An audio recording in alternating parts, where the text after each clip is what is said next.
And good evening, sports fans, and welcome. It's the Coach and AD. And as soon as I said that, who shows up? The AD. It's the Coach and AD right here on the Karl DeMasi Sports Report. It's Wednesday Night Live. That's right. We're in the middle of the week. We're going to bring you up to date and stuff like that. We got an exciting guest. But once again, it's all part of the Coach's Corner Sports Network right here live from where? Center Sports Universe at Coach's Corner. You got that right, buddy. So how's it going? Chad Griffin, Karl DeMasi, the Coach AD. Coach Griffin, the Coach AD. We just should call it double Coach, double AD. Busy as ever, man. You know how it is, especially being in the middle of your season, like I am right now, coaching 2 soccer programs. Full tilt. We're working on our second class of Athletic Hall of Fame nominees, so we were discussing that tonight, and so a lot of great intake from that standpoint, and some nominations to come forward out of the next couple of meetings here. Well, I just came back from the Benedictine football banquet. We had 2 winners this year, co-winners, okay, the 39th Finney-Carroll Award, voted by all the head coaches and the media in Chatham County for the best football player, Justin Thomas only Jr. The kid did everything. So, and I can't forget his co-winner, first time in the Finney-Carroll Award history, 39 years that we've had co-winners. We didn't want to separate Ty Spencer Robichaud from Savannah Christian. But, Chad, you know it. You've had to go through it. I had to go through it. I was quarantined again because of COVID-19 tracing, not that I had COVID-19. So at least I made that banquet. I had to get there for that, and then once again get back here to do this thing. Now, remember, Monday through Friday, what do we got here, big guy? We got breakfast every morning. Breakfast of champions. Come get Coach Larry's is cooking it up here at Coach's. And so come on in for me. Get some country ham, eggs, biscuit. Love it, man. I'll take the sausage. You can have the ham. Okay, that's every Monday through Friday, 6 to 10:30. It's the 30th anniversary of Coach's Corner. There's a lot going on, but we'll get to that because I got a special guest. Okay, I watched this kid grow up. He loves football, okay? I thought he was going to be a baseball player or a basketball player, but he gravitated to the sport. I wonder why, because at 3 years old, he was breaking down film with me.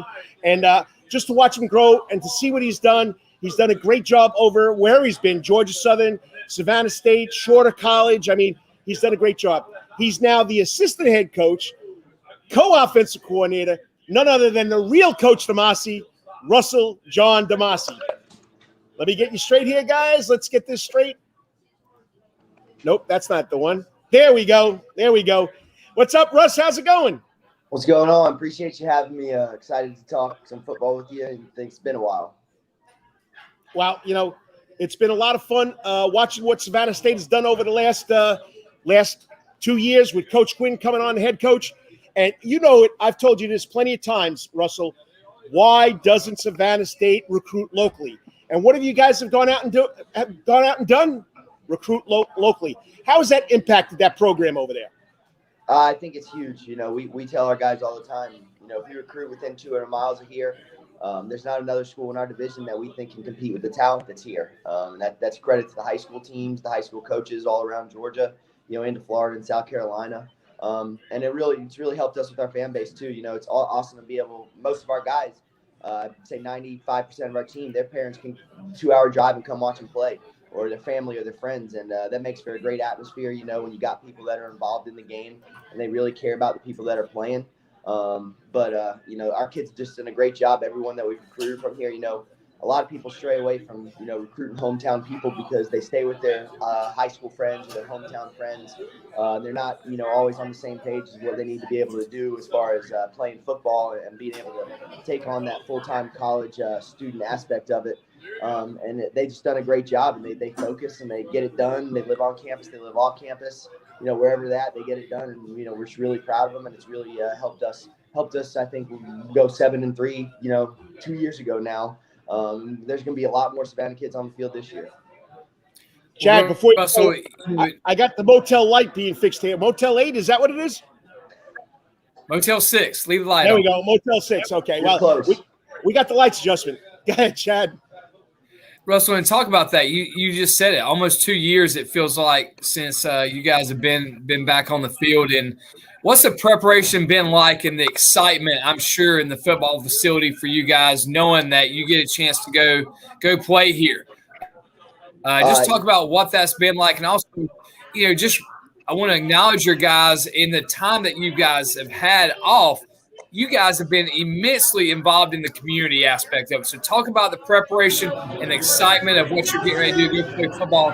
And also talk about what Savannah State's done in the community in the last year that maybe people don't realize. Yeah, definitely. It's been a year and 4 months coming.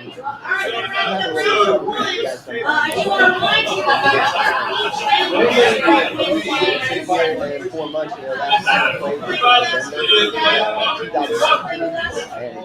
and we came into spring ball in 2020, a great year. We were coming back, had a great and then, we got the spring ball. We got the spring ball in 2020 last year.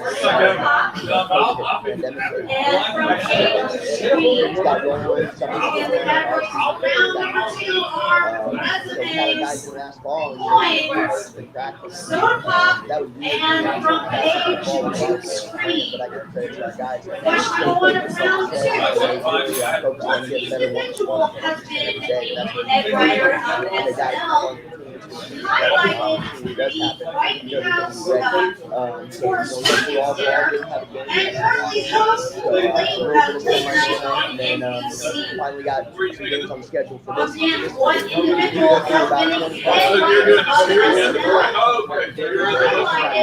It's somebody in a different part of the business. Like I said, they've been hitting the blue and orange. Practice against one another until you get them a little bit. And that's happening. So I can't fly around on Saturday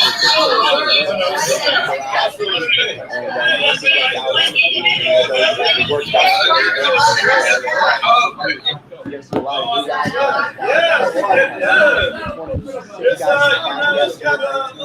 Within 2 hours here, and then the rest are probably three hours away. So a lot of local guys that are going to be there competing. Saturday is going to be really fun for them because they haven't played since high school either. So it's been a year and 4 months for them. And then on to your second question, we always try and stay involved in the community. That's one of the things Coach Quinn has done a fantastic job at and has really preached, is giving back to the community. And going out there and making sure they know we're here for them.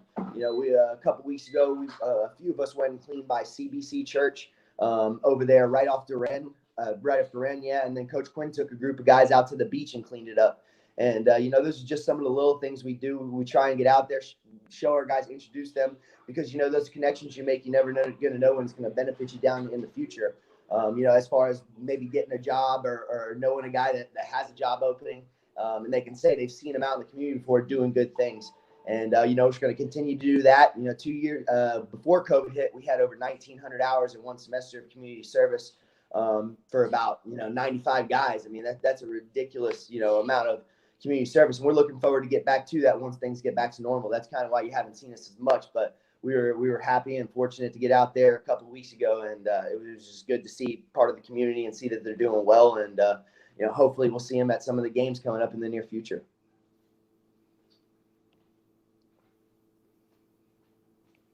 Can't hear you. Muted. You'd think after all this, a year on Zoom, he'd figure it out by now, right? You got to text him. You're muted. Yeah. All right, he'll see it, Russell. He'll see it in a minute. He'll figure out he muted himself because it was so loud at Coach's Corner from that standpoint. Hey, so talk about the while he's figuring it out. Let's talk a little football and talk about your position. All right, you've been the quarterback coach really now at Savannah State last couple of years. So talk about the evolving prospects of quarterbacks and what have you seen the most in the development of your guys in your position group? Yeah, we're fortunate. We've got a really good position group. The starters returning from last year, Devon Gibbons. He's done a really nice job all of this spring, really since we got done, for 3 springs now. And he's continued to be the guy, be a leader, and he's just continued to progress. He's always been a guy that, can run around the football field, make athletic plays with his feet, but he's really improved throwing the ball. And I'm really excited for people to see that. He's put in the work. He's put in the work in the weight room. First of all, he's gotten bigger. He's already been fast, but he's finally put some weight on. He looks good. He looks leaner. And then on the football field, man, he's just taken all the coaching and really put it to good use. And really everything I say, kid's a sponge, man. I could tell him something at the beginning of camp in the 8th game of the season last year. I asked him why he did something. He said it was because of that. And that was really encouraging. He's continued to build off that.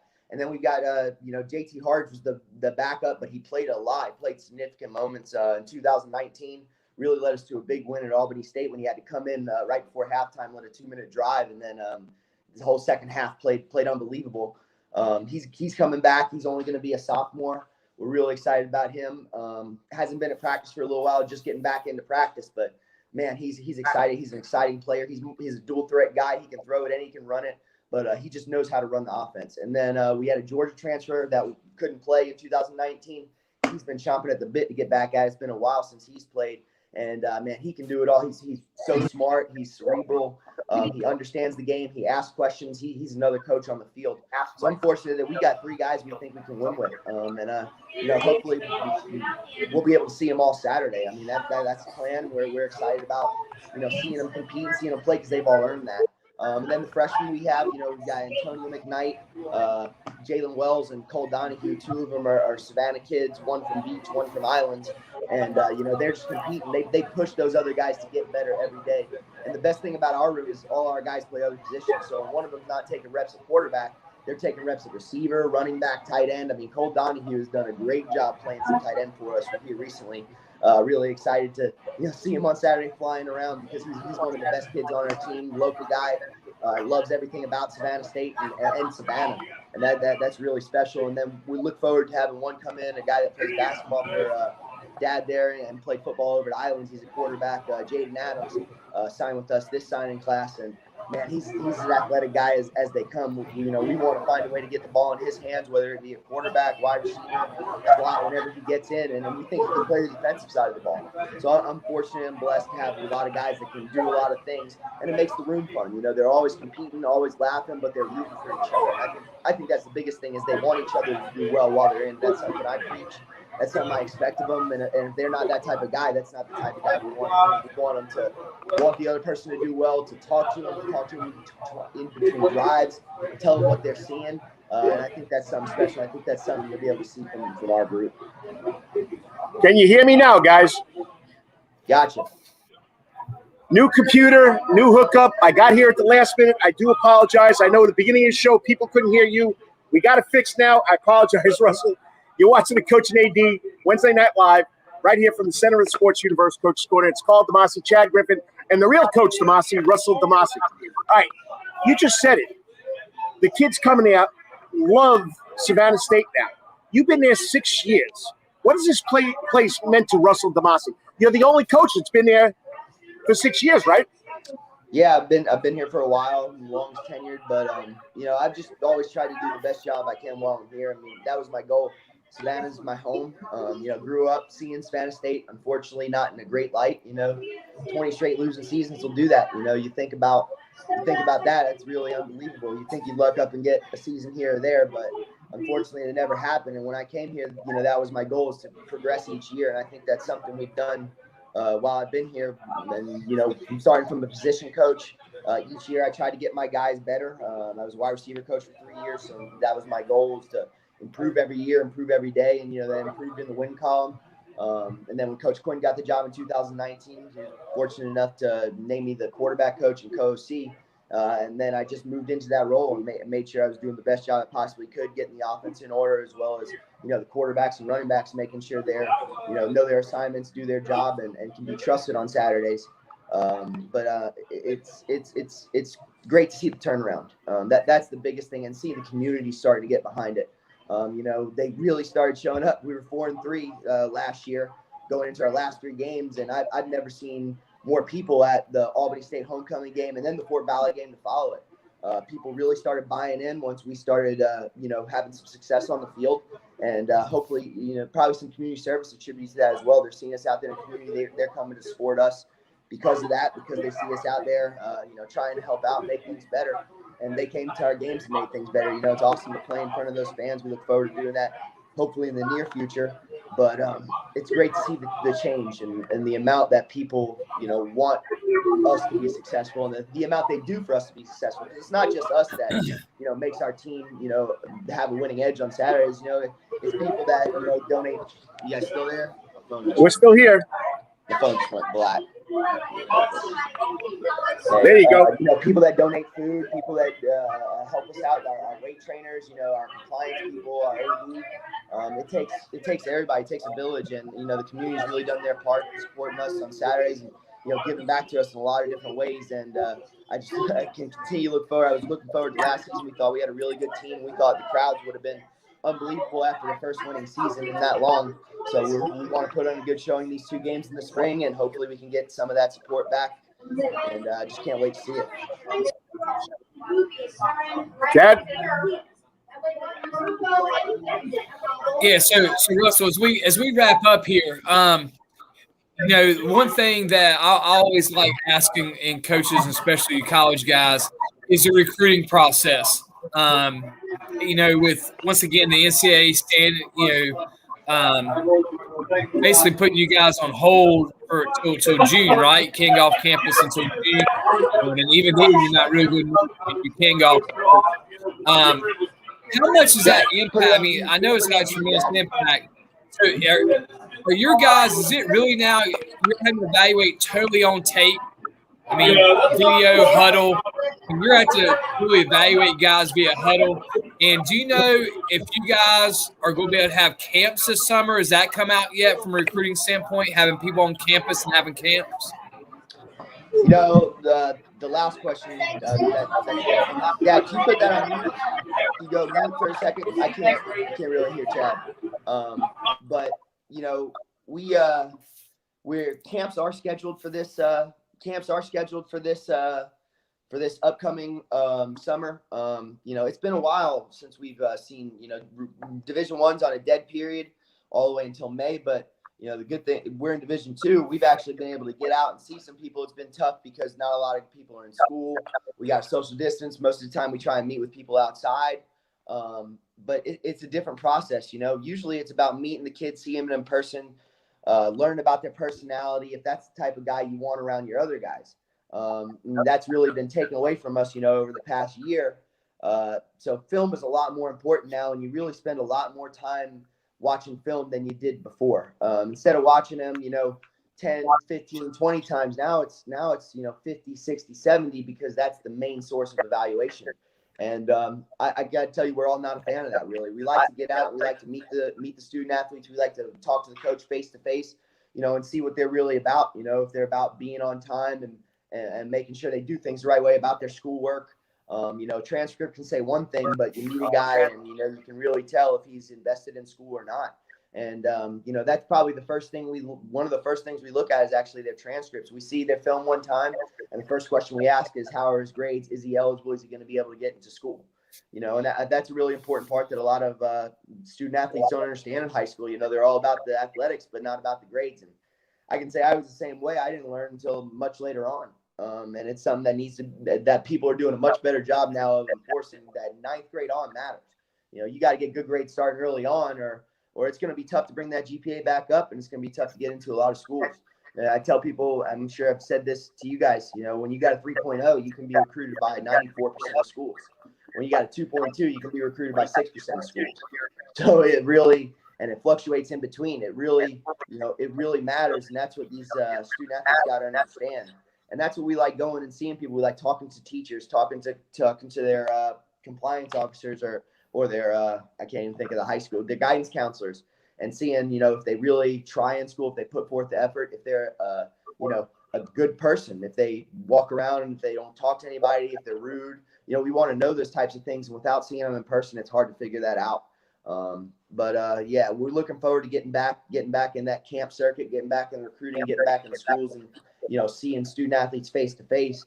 It'll be interesting to see if we have camp summer with all the vaccines coming out, with hopefully this thing starting to go in the right direction. We hope to see those guys in person and evaluate them, because You said we got to watch film a lot. Man, we like recruiting guys we go and see in person in camp, guys that come to our camp. And that hasn't been able to happen the past 2 years, and that's been tough on us. But I think we've done a good job fighting through it and finding the guys that fit us, not just the best players, but the guys that are going to fit our program and do the things we ask them to do. All right, last question from me. Give us a breakdown Saturday out there in Mobile, Alabama, and I got to mute myself while you're talking.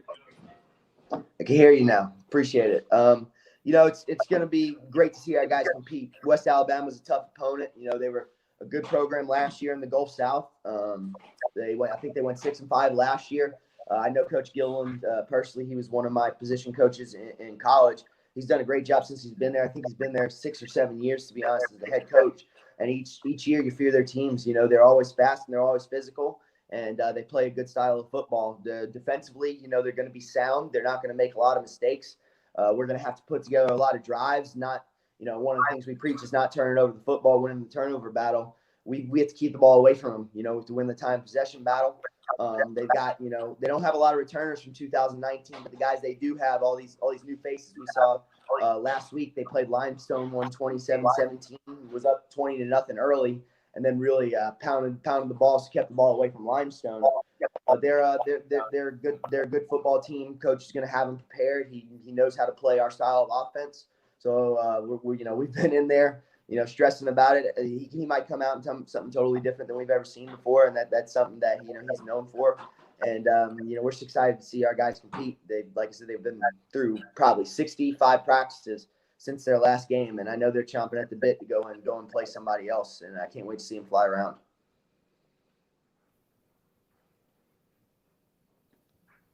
No, I mean, I've asked him everything I could possibly ask him, from recruiting, quarterback stuff, quarterback room. I'm out of questions.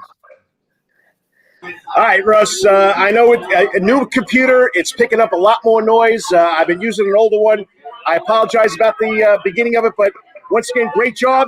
And we're proud of you. Love you, buddy, and thanks for coming on. And as you guys say over there on the marsh, go Tigers. Go Tigers. Thanks for having me. I'll talk to you guys whenever you want. See you guys soon. Talk to you later, buddy. Bye. Thanks, Russell.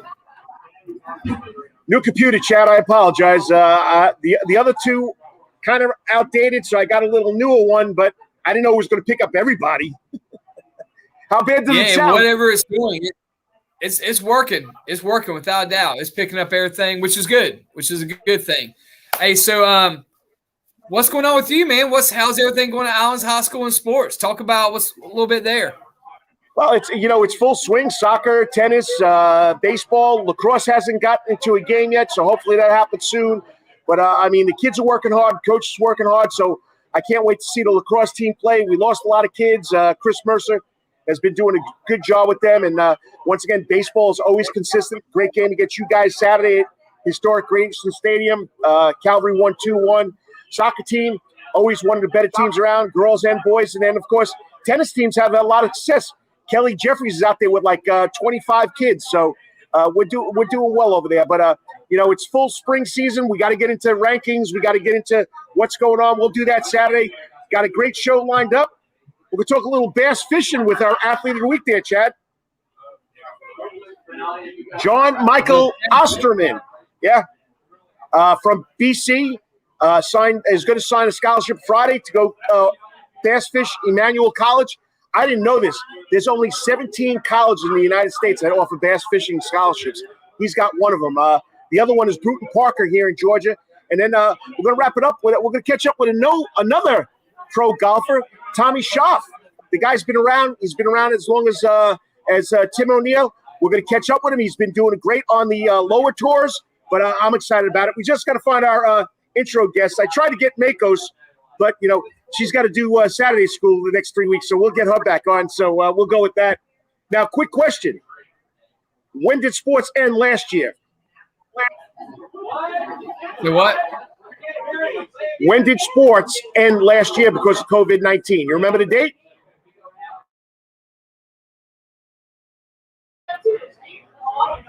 Yeah, they're getting loud over here, so it's getting tough.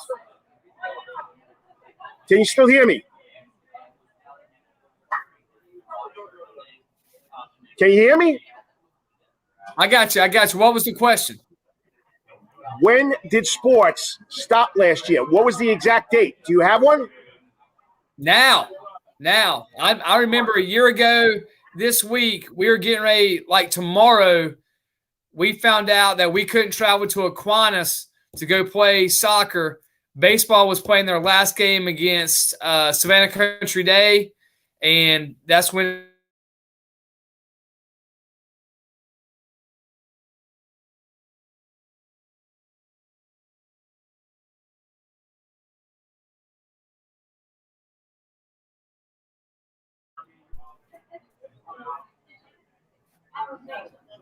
got my first vaccination today. So my first one. Armor scores all get out though. Ain't gonna lie, but glad to have it. All right, well, we're having a tough time here. Once again, we'll be back Saturday. Just a brand new computer. I got to work out the details. Broadcaster, technical issues. But once again, I'll talk to you tomorrow. We'll set up Saturday, and once again, appreciate you getting here and have fun with your 2 games tomorrow night. Yeah, man.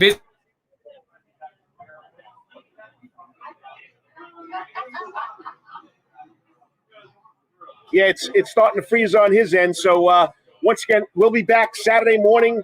Don't forget, we got a lot going on here at Coach's Corner. Saturday night, I mean, it's a huge music lineup.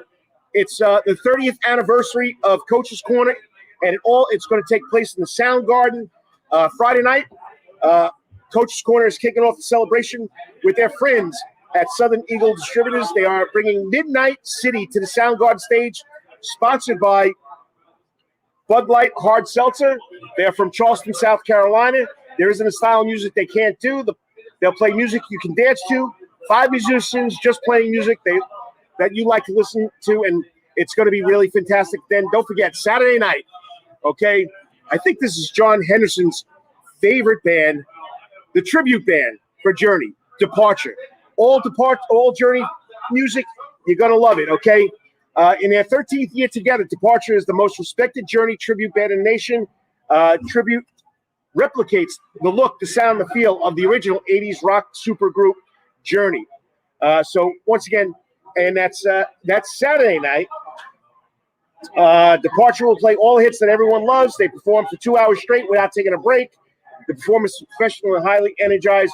So get ready to dance and sing the night away Saturday night. All right, and then other than that, here we go. Sunday afternoon.